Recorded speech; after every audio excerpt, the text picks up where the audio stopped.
con la doctora María Eugenia Iribarren, que es la fiscal regional de Rosario. Cuando digo pasaron un montón de cosas es que la Corte Suprema de Justicia de la provincia no hizo lugar a un pedido de los fiscales con respecto al desaforo de un senador para que pueda presentarse a la justicia y declarar, entre otras cosas. Ahora lo vamos a charlar con ella. Doctora, buen día, gracias por atendernos. Buen día, ¿cómo le va, María? Bien, bien. Doctora, sé que está a 10.000 y por eso rápidamente voy a ello. Digamos, qué mención tiene o qué nos puede decir con respecto al fallo de la Corte Suprema de Justicia, que fue un voto dividido, 4-1? En realidad, bueno, es muchísimo más complejo que eso, el fallo de la Corte. El fallo de la Corte terminó resolviendo 5 votos contra 1, declarar la nulidad anular el fallo que había dictado el doctor Mascali, que es el juez de Cámara, respecto a la inconstitucionalidad del artículo 51 de la Constitución, que es el que regula los fueros legislativos.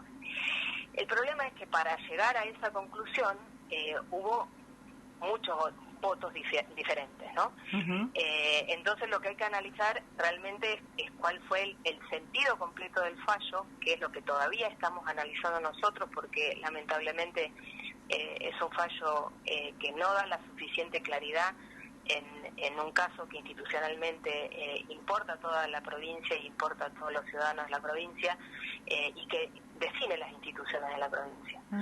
Entre los votos podemos analizar que claramente... Perdón, doctora, ¿le puedo hacer una preguntita previa? Sí, cómo no. ¿Cómo se llama? Creo que es el procurador, la persona que es la encargada de, sin que sea vinculante, presentarle a los ministros y darle y formular su opinión previo a que los ministros fallen. No recuerdo el nombre que se le da y me gustaría saber qué recomendó.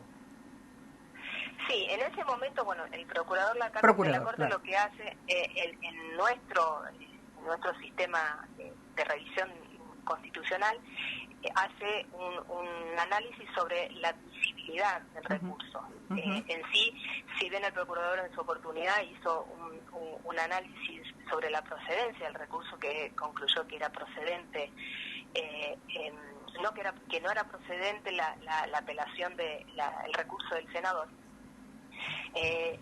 En realidad la Corte puede no considerar ese dictamen, que no es vinculante para la Corte, porque la Corte hace su propio análisis de admisibilidad y procedencia. Entonces, bueno, más allá de lo que en su momento dictaminó el procurador, la Corte hace prácticamente en el voto mayoritario no hizo lugar referencia a eso. Exacto.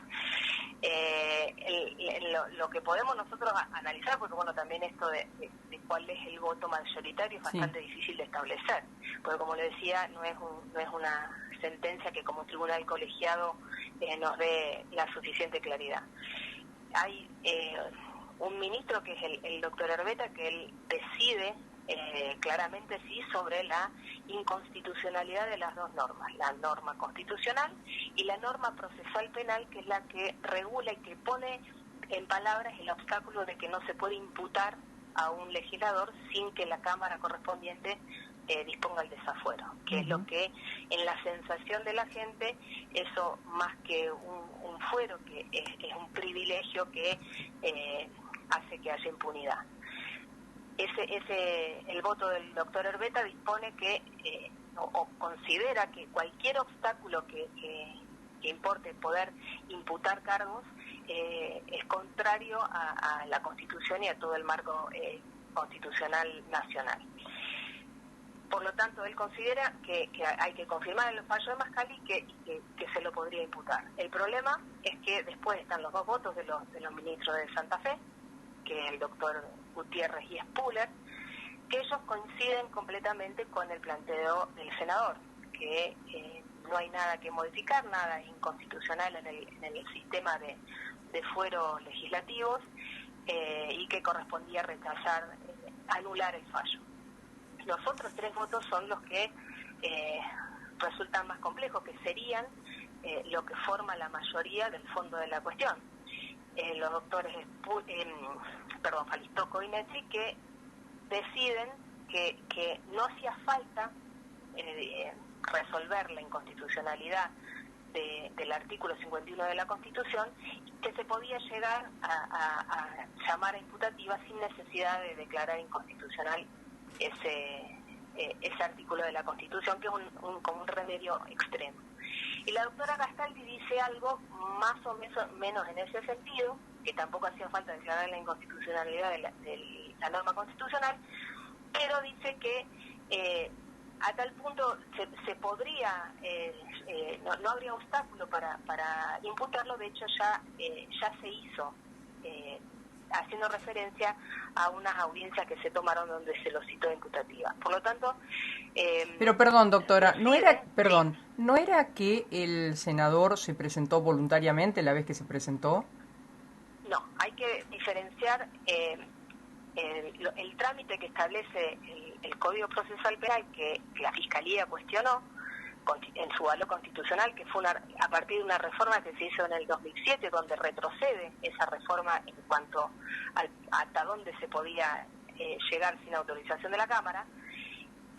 Prevé una audiencia donde el legislador puede presentarse y dar las explicaciones que considere. Sí. A esa entrevista se presentó el legislador. El problema es que la audiencia imputativa es una audiencia donde se le imponen los cargos, donde se le dice cuáles son los hechos que se le están atribuyendo, cuál es la calificación jurídica y cuál es la prueba que se le está, la prueba de cargo en que se basa eso. Y a partir de ahí se genera el acto de defensa del imputado. Nada de eso pasó, simplemente que una persona se presente a dar las explicaciones que quiere sin haber tenido una imputación de cargos previamente, no tiene ningún valor jurídico, sobre todo que no se puede avanzar en una acusación ni en un juicio cuando no hay el primer paso imprescindible, que es la imputativa. Por ahí son cuestiones difíciles de entender, o cuestiones muy jurídicas que para el ciudadano común son difíciles de entender, pero todo eso hace, por un lado, a la garantía de una persona que está siendo investigada, de tener saber con claridad qué hechos se le están atribuyendo, cuál es la calificación jurídica, y después, a partir de eso, poder ofrecer pruebas, proponer medidas para poder, que puede no llegar a una acusación. En la ciudad de Rosario el año pasado se tomaron más de 6.000 imputativas, es decir, hubo más de 6.000 ciudadanos que se sometieron, les gustara o no les gustara, a ser imputados en un hito, y algunos avanzaron en una acusación y otros en otra alternativa. Pero bueno, respecto de un legislador, el Código Procesal no lo permite, sino es con autorización previa, porque la Cámara no es que puede analizar si hay mérito para condenarlo. Eso lo hace un juez, claramente, lo hace un juez, y la división de poderes es muy clara en eso. En este caso hicieron un análisis previo sobre todo lo que todavía no se había imputado y no se había exhibido al propio legislador, sobre si había mérito o no para imputarlo, diciendo y afirmando los legisladores: no hay pruebas para imputar, no para condenar. Claro. Que a ese punto no se había llegado, ¿no? Claro. Doctora, lo que sí he visto es que el fiscal general, doctor Baclini, no sé si debe hacerlo o motu proprio impulsa que esto llegue a la Corte Suprema de Justicia de la Nación. Eso lo estamos analizando, lo estamos analizando todos en conjunto. A ver, bueno, no llegar a la Corte Suprema de Justicia de la Nación es lo que daría en este caso claridad desde la Nación, y desde un análisis constitucional completo de un Estado. Pero para llegar a eso no es un carril automático, no es que automáticamente se apela y se revisa. Lo que hay que cubrir requisitos y hay que cumplir pasos para llegar a un remedio extraordinario. Entonces, bueno, nosotros lo que estamos haciendo, y lo estamos haciendo en conjunto, sí, bien claramente es una posibilidad concreta de que vayamos a recurrir a la Corte de la Nación, pero bueno, estamos analizando qué es lo más conveniente y de qué modo hacerlo, ¿no? Doctora, por último le quiero preguntar sobre la denuncia.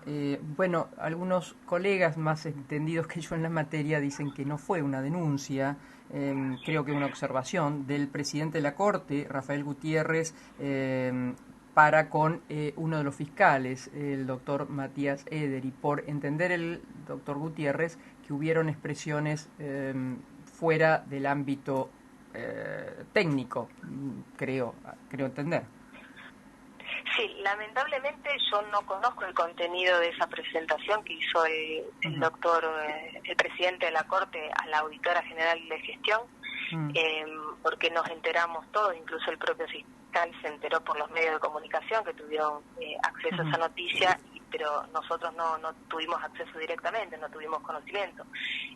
Sobre todo yo siendo la fiscal regional, quien puede aplicar inmediatamente cualquier corrección, algún modo de actuación de los fiscales, no tuve conocimiento del contenido, por lo tanto no lo sé.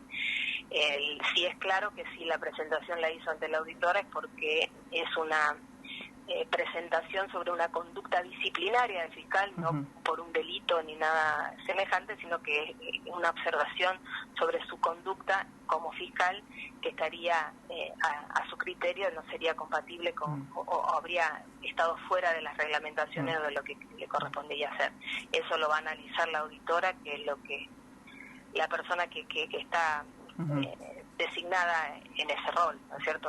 Lamentablemente esto ocurre, coincide con temporalmente no solo con el fallo de la Corte, que fue en el mismo día, sino con el juicio que está llevando adelante en este momento el doctor Eder y con el doctor Echeva Pietra contra la organización criminal que lideraba Esteban Alvarado, una de las más violentas e importantes que hubo en la provincia.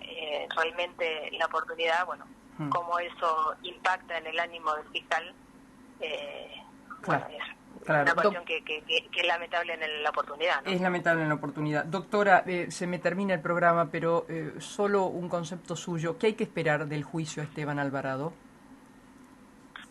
Bueno, la Fiscalía lo que espera es la condena por la pena que se solicitó, no solamente para él, sino para las demás personas que todavía no están condenados. Hay muchos condenados ya por procedimientos abreviados. Y esperamos que esto avance y pueda contribuir a colaborar por lo menos mínimamente en la pacificación de la situación en que está la provincia y particularmente la ciudad de Rosario, que tenemos índices de violencia que realmente queremos entre todos colaborar a disminuirlos. Doctora, un placer. Muchísimas gracias por sus minutos. A ustedes. Hasta luego. Bien, gracias. Hemos